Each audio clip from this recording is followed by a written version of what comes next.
Hi friends, welcome to Latha's world. ఈరోజు మనం అమ్మపల్లి సీతారామస్వామి టెంపుల్కి అయితే వచ్చేసాము. శంషాబాద్ దగ్గరలో ఉన్న టెంపుల్కి. ఇక్కడ మనకి రాముల వారు కోదండరామస్వామి అవతారంలో ఉంటారు. అంటే తన కుడి చేతిలో విల్లు ఉంటుందన్నమాట.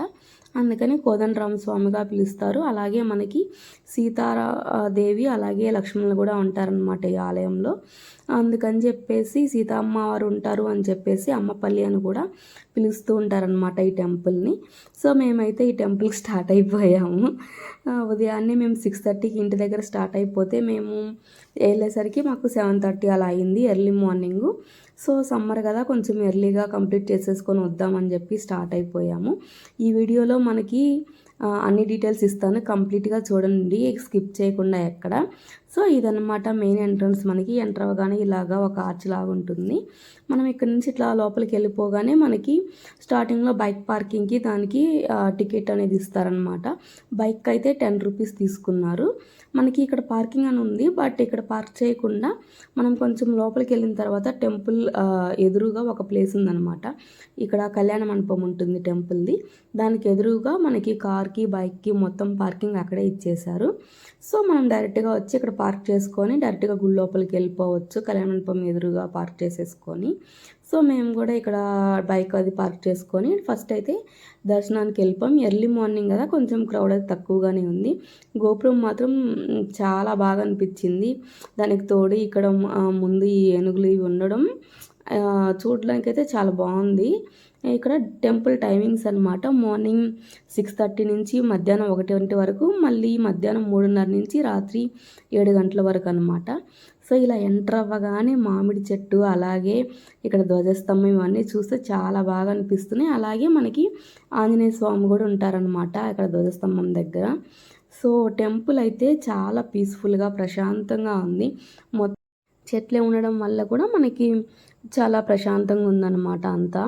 సో ఇక్కడ మనకి ఏంటంటే కళ్యాణం అది చేస్తూ ఉంటారు కదా సీతారాముల వాళ్ళకి. యాక్చువల్గా ప్రతి నెల కూడా చేస్తారు. శ్రీరామనవమి రోజు అందరికీ కుదరదు కాబట్టి ప్రతి నెల మనకి పునర్వసు నక్షత్రం ఉంటుంది కదా, ఆ టైంలో కూడా చేస్తారు ప్రతి నెల. ఆ డీటెయిల్స్ అవి నేను వీడియో మధ్యలో చేస్తాను. ఏ నెలలో చేస్తారు, ఏ డేట్స్లో చేస్తారు ఈ ఇయర్ అని చెప్పి కూడా మీకు క్లియర్గా చూపిస్తారనమాట. వీడియో ఎండ్ వరకు చూడండి, స్కిప్ చేయకుండా.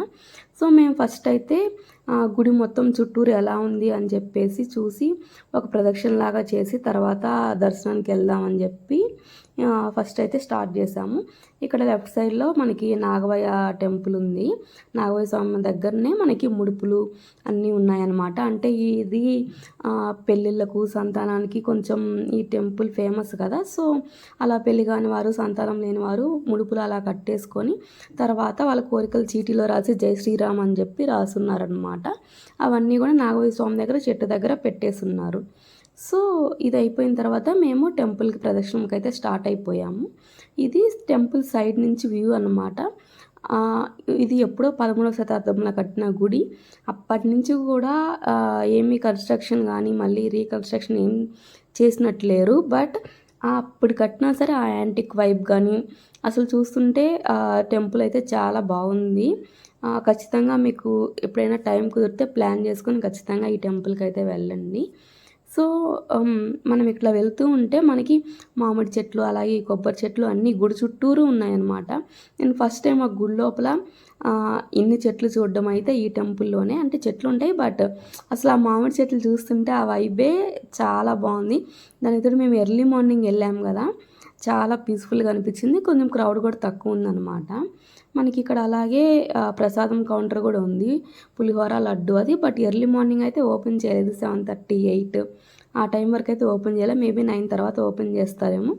టెంపుల్ మొత్తం ఓవరీ చూసుకుంటే ఇలాగా మనకి ఆపోజిట్ సైడ్లో ఉంది కదా, అది మనం ఎంట్రీ వచ్చాం కదా అదనమాట. ఇది ఇక్కడ మనం వెనక సైడ్ నుంచి మళ్ళీ తిరిగి ఇక్కడ లెఫ్ట్ సైడ్కి వచ్చాము. ఇక్కడే ప్రసాదాలు అవి పెడుతుంటారు కదా, అవి అక్కడే మనకి ఇక్కడ రాముల వారి విగ్రహాలు అవి ఉన్నాయి. మనం కొబ్బరికాయలు అవి కొట్టాలనుకుంటే మనం ఇక్కడే కొబ్బరికాయలు కొట్టి తర్వాత లోపలికి వెళ్ళాలన్నమాట. ఇక్కడ ఈ విగ్రహాల దగ్గర రామ లక్ష్మణ సీత అలాగే హనుమంతుల వారు ఉన్నారు ఇక్కడ. సో ఇక్కడ కొబ్బరికాయలు కొట్టి వెళ్ళే రోడ్లో మధ్యలో హోమగుండం లాగా ఉంది. మేబీ ఏమన్నా హోమాలు అవి జరిగేటప్పుడు ఇది ఓపెన్ చేస్తారంట. ప్రజెంట్ అయితే క్లోజ్ చేసి ఉంది. అలాగే మనకి ఇక్కడ డ్రింకింగ్ వాటర్ ఫెసిలిటీ కూడా ఉందన్నమాట. సో వాటర్ ప్రాబ్లం అలా ఏం లేదు. సో మీరు వాటర్ మర్చిపోయి వచ్చినా సరే డ్రింకింగ్ వాటర్ ఉన్నాయి. సో మనం ఇప్పుడైతే లేట్ చేయకుండా టెంపుల్ లోపలికి అయితే వెళ్ళిపోదాం. ఇక్కడ చూడండి మనకి ధ్వజస్తంభం చాలా హైట్లో ఉంది ధ్వజస్తంభం. అలాగే పక్కనే మామిడి చెట్టు చాలా బాగుంది అసలు. మనకి ఇట్లా టెంపుల్ దగ్గర మనకి హనుమంతుల వారిది అలాగే గరుత్మంతునివి ధ్వజస్తంభం వెనక వైపే అంటే గుడికి ఆపోజిట్లో ఇలా వాళ్ళ విగ్రహాలు అవన్నీ ఉన్నాయన్నమాట. సో ఫస్ట్ వాళ్ళని దర్శనం చేసుకొని తర్వాత మనం అయితే మెయిన్ గుడిలోకి వెళ్ళిపోదాం. సో ఇక్కడ మనకి మెయిన్ గుడికి వచ్చేసి ప్రతి ఆదివారం అనేది మనకి అన్నదానం జరుగుతుంది అని చెప్పి రాసింది. అలాగే అర్చన అవే టికెట్స్ ఎంత కాస్టు, బైక్కి పూజ కానీ కార్కి పూజ కానీ అలా ఏమైనా చేయాలంటే ఎంత కాస్ట్ అవన్నీ రాసి పెట్టున్నాయన్నమాట. సో ఇది మనకి లోపలికి వెళ్ళడానికి ఎంట్రీ. యాక్చువల్గా లోపల దర్శనం దగ్గర వీడియో అలో లేదు. సో నేను వీడియో ఏం తీయలేదు అక్కడ. ఇక్కడ మనకి ఈ లోపల గుడిలో మనకి ఇలాగా కూర్మం బొమ్మేసి ఉందన్నమాట. ఇది ఈ టెంపుల్కి ప్రత్యేకత. సో మనం తావేల్ని కూర్మాన్ని దర్శించుకొని తర్వాత ఇట్లా రాముల వారిని దర్శించుకుంటే చాలా మంచిదంట. సో ఇక్కడ నేను ఇందాక చెప్పాను కదా, ప్రతి నెల పునర్వసు నక్షత్రంలో వీళ్ళు ఇలాగా కళ్యాణం చేస్తారు అని చెప్పి. మనకి ఏప్రిల్ అయిపోయింది కదా, సో మేలో అయితే 13వ తేదీ ఉంది, జూన్ 9 ఉంది, జూలైలో అయితే 6వ తేదీ అలాగా ఉందన్నమాట. మీరు ఈ షీట్ ఒకసారి కన్సిడర్ చేసి చూసుకోండి. మీకు ఏ టైంలో వీలు పడితే ఆ టైంలో వెళ్ళి కళ్యాణంలో కూడా పార్టిసిపేట్ చేయొచ్చు. సో మేము దర్శనం అయిపోయిన తర్వాత స్టార్టింగ్ నుంచి ఏమేమి ఉన్నాయని చెప్పి ఎక్స్ప్లోర్ చేస్తూ ఉంటే ఇక్కడ కొన్ని ఫుడ్ కోర్ట్స్ లాగా ఉన్నాయి. బట్ ఎర్లీ మార్నింగ్ అయితే ఓపెన్ చేయాలి. మేబీ అన్నీ 9 తర్వాతే ఓపెన్ చేస్తారనుకుంటా. ఇక్కడ మేము కొంచెం రైట్ సైడ్కి వచ్చిన తర్వాత ఇందాక బైక్ పార్కింగ్ దగ్గర కాకుండా బైక్ టికెట్ తీసుకున్నాం కదా, అక్కడ నుంచి రైట్ సైడ్కి వస్తే ఇక్కడ మిథిల అయోధ్య అని చెప్పి 2 జస్ట్ ఉన్నాయన్నమాట. చింత చెట్టు అవన్నీ ఉన్నాయి. బట్ ఇవైతే క్లోజ్ చేసింది ప్రజెంట్. సరే ఇక్కడ వరకు వచ్చాం కదా, అట్లీస్ట్ చింతకాయలైనా వస్తాయేమో పడతాయేమో కొడితే అని చెప్పి ట్రై చేస్తున్నాము. నాకు అయితే అనలేదు ఫస్ట్. సో నానిని పిలిచాము. వాళ్ళందరూ బాగా ట్రై చేస్తున్నారనమాట. చింతకాయలు ఎట్లయినా సరే తీసుకెళ్ళాలి ఈరోజు అని చెప్పి. లాస్ట్ టైం మేము ఈ టెంపుల్కి వెళ్ళాం కదా, చిలుకూరు బాలాజీ, అక్కడ ట్రై చేసాం. బట్ అక్కడ చాలా హైట్లో ఉన్నాయి, అందలేదు. సో ఇక్కడ ట్రై చేస్తే ఫైనల్గా అయితే సక్సెస్ అయ్యామన్నమాట. కానీ ఇవన్నీ నెట్కి అటువైపు పడిపోయి ఉన్నాయి. ఇప్పుడు దాన్ని చిన్నగా కర్ర పెట్టి తీసుకొని జాగ్రత్తగా తీసుకుంటున్నాం అనమాట. ఎందుకంటే మనకి చిన్నప్పుడు చింత చెట్లు ఉండే మా ఊర్లో, అక్కడికి వెళ్ళి తీసుకునే వాళ్ళం, ఇట్లాగే ఆడుకునే వాళ్ళం. నాకు మళ్ళీ ఈ చింత చెట్లు చూస్తే ఆ రోజులే గుర్తు వస్తాయి. చాలా బాగుంటుంది కదా అసలు ఆ రోజుల్లో. ఇప్పుడు అన్నీ కొనుక్కోవడమే కానీ ఇలాంటి ఎక్స్పీరియన్సెస్ చాలా తక్కువ కదా పిల్లలకి. సో ఇలాంటివి చూసినప్పుడు మనకి ఆ ఓల్డెన్ డేస్ అనేవి గుర్తొస్తుంటాయి. ఇక్కడేమో ఎవరి పనుల్లో వాళ్ళు ఉన్నారు, నేనేమో పడిన చింతకాయలు ఏరుతూ ఉన్నా, వాళ్ళేమో ఇంకా వేరే ప్లేసెస్లో చింతకాయలు ఎక్కడ ఉన్నాయని చూస్తున్నారు. సౌసి ఏమో ఎటు సైడ్ ఇంకా ఉన్నాయని చెప్పి చూపిస్తూ ఉంది, హరేమో వీడియో తీస్తూ ఉన్నాడు అనమాట. సో ఫైనల్గా మా ప్లాన్ అయితే సక్సెస్ అయింది. కొంచెం చింతకాయలు అయితే సంపాదించాము వెళ్ళినందుకు. సో ఈ చింతకాయలని వీడియో తీయడం కోసం రెడీ చేస్తుంటే అర్థ మధ్యలో పువ్వు పెడుతుంది.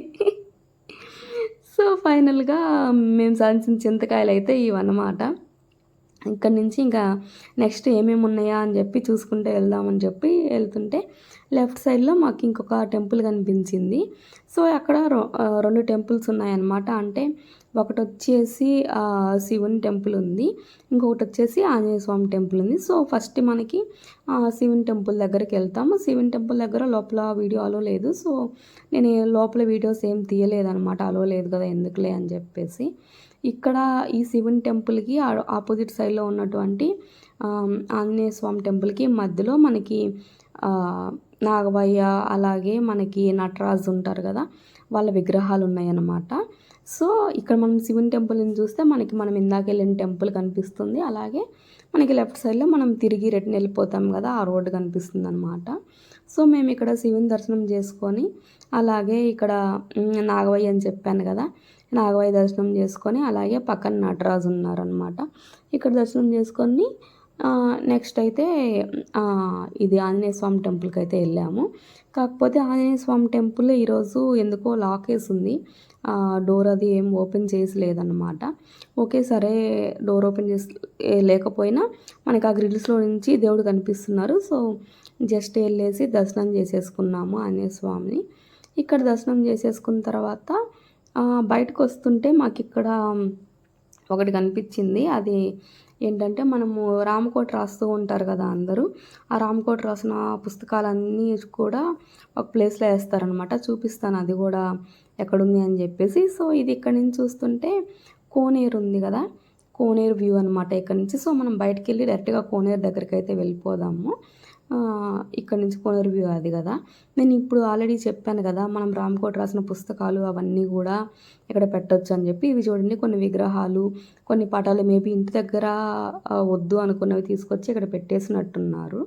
ఇక్కడ నేను ఇందాక చెప్పాను కదా, రామకోటి కోసం మనం బుక్స్ అవి పెట్టవచ్చు అని చెప్పేసి. ఇదిగోండి, ఇదన్నమాట ఒక రామకోటి స్తంభం అని చెప్పేసి ఉందన్నమాట. ఆ స్తంభం ఎదురుగా మనకి ఇట్లాగా రామకోటి స్తంభం అని చెప్పేసి ఇలా ఒక చిన్నగా ఏం చెప్పాలి, చిన్న గుహలాగా ఉంది. సో మనం ఆ గుహలో ఓపెన్ చేస్తే దానికి లాక్ అదేం లేదు. అది ఓపెన్ చేస్తే దాని లోపల మనము రాసిన బుక్స్ వేయచ్చు. ఇదిగోండి ఇలాగా.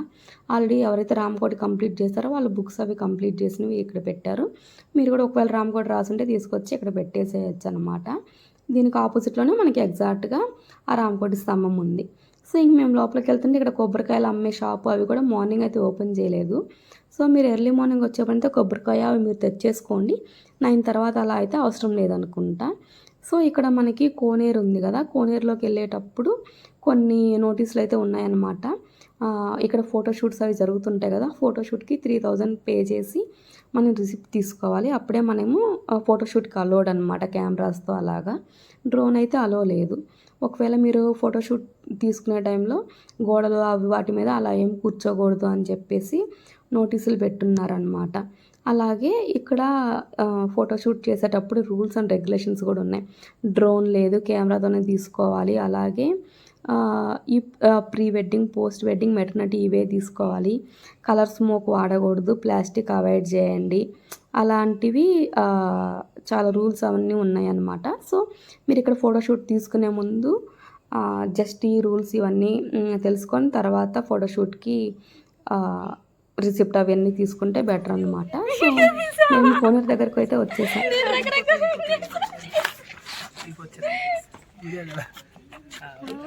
ఇది కోనేరు. అది ఫోటో షూట్ అని చెప్పు.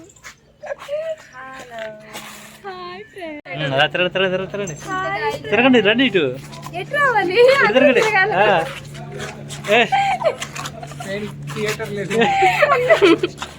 తిరగండి తిరగండి. మళ్ళీ ఎలా ప్లేస్కి రావాలి మీరు? ఎలా ప్లేస్కి రావాలి? సౌజాట్ వెళ్ళొచ్చు. ఫైనల్ అవుట్పుట్ చూసిన తర్వాత తెలుస్తుంది ఎట్లుంది. ఇది ఫోటో దిగొచ్చు కదా, మీకు కావాల్సినవి తీసుకోవచ్చు. ఇటు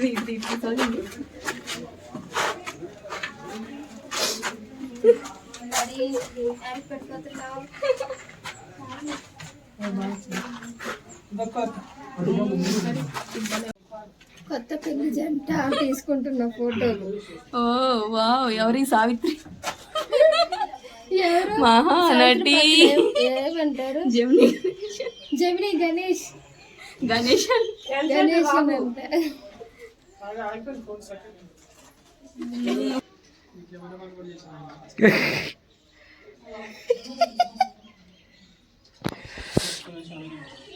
అలాగే 5 నిమిషాలు అలాగే ఉండు. రాయిచ్ మీద పడితే ఒక్క పైకెత్తు. ఏ బాబు నవ్వు ఏదో ఆ టీఎఫ్సీ మిస్ అయిందని చెప్పి అటు చూడు. ఎక్కడికి వచ్చేమో టైం ఎంత అయింది? ఆకలి స్టార్ట్ అయింది. 9 అయింది. 9 అయిన టైం అయినా ఎండ. ఎవరో ఫోన్ చేస్తారు నీకు. కట్ చేయి. అసలు బాగుంది. నువ్వు అట్లా పెడితే నీకు వచ్చింది.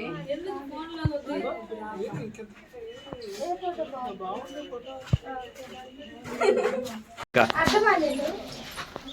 ఎదురికి ఇంకా ఎదురికి ముందుకు రా.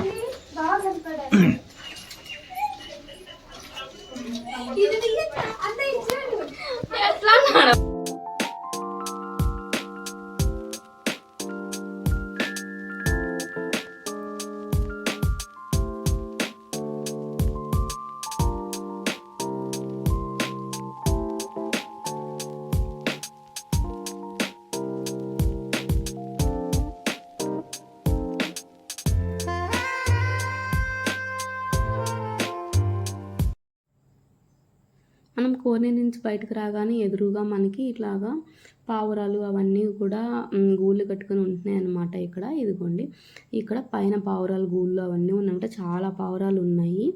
యాక్చువల్గా ఈ టెంపుల్ మనకి చాలా మూవీస్లో ఉంది. మనకి మెయిన్గా మురారి మూవీలో ఉంది. అలాగే మిస్టర్ పర్ఫెక్ట్ మూవీలో ప్రభాస్ ఒక ఫైట్ సీన్ చేస్తారు కదా కాజల్ కోసం, అందులో ఉంది. అలాగే మనకి వీరా మూవీలో ఉంది. మనకి ఈగా మూవీలో చూపిస్తారు కదా సమంత, అది ఉంది. నువ్వు లేక నేను లేను మూవీలో తరుణ్ గారు అలాగే ఆర్తి అగర్వాల్ ఇలాగా చుట్టూ తిరుగుతూ ఉంటారు కదా, అది కూడా ఈ టెంపుల్ దగ్గరే అనమాట. సో ఫైనల్గా మేము టెంపుల్ అంతా కంప్లీట్ చేసుకుని వచ్చే టైంకి పులిహార ప్రసాదం అవన్నీ ఇస్తున్నారు. సో ఇక్కడ వీళ్ళు చూడండి, వరదవాదులు పులిహార పొట్లాలు ఇచ్చినట్టు ఇస్తున్నారు మాకు తీసుకొచ్చి. ఫైనల్గా ఇక్కడ మా బ్రేక్ఫాస్ట్ ఇక్కడ పులిహారతో కంప్లీట్ అయిపోయింది అనమాట. పులిహార బాగుంది. అలాగే లడ్డు కూడా ఉందన్నమాట. లడ్డు పులిహార 2 తీసుకొని ప్రశాంతంగా ఆ చెట్టు దగ్గర కూర్చొని ప్రసాదం కంప్లీట్ చేసి తర్వాత మేము ఇంటికి బయలుదేరామన్నమాట. ఇక్కడ నుంచి మనం గుళ్ళో నుంచి బయటికి రాగానే మనకి ఎదురుగా ఇక్కడ పెద్ద ఆంజనేయ స్వామి స్టాచ్యూ ఉంది. భలే ఉందన్నమాట. ఆంజనేయ స్వామి బొమ్మ చాలా పెద్దగా ఉంది. అలాగే మనకి ఇక్కడ టెంపుల్ పక్కనే ఇలాగ మామిడికాయలు ఇవన్నీ అమ్ముతున్నారు. ఈ మ్యాంగోస్ ఎందుకో చాలా టేస్ట్ ఉంటాయని నాకు ఐడియా ఉంది. సో ఈ మ్యాంగోస్ అయితే తీసుకున్నాం మేము. అలాగే కొబ్బరి బొండాలు, సోడాలు, చెరుకు రసం ఇవన్నీ చాలా షాప్సే ఉన్నాయి. కాకపోతే 9 తర్వాత అలా ఓపెన్ చేసి ఉన్నాయి అన్నమాట. సో రిటర్న్లో ఇలాగా సౌజీ ట్రై చేస్తూ తీసుకొచ్చింది. సో మీకు ఈ వీడియో నచ్చిందని అనుకుంటున్నాను. ఈ వీడియో నచ్చితే లతాస్ వాళ్ళ ఛానల్ని లైక్ చేయండి, షేర్ చేయండి, అలాగే సబ్స్క్రైబ్ చేసుకోండి. బాయ్.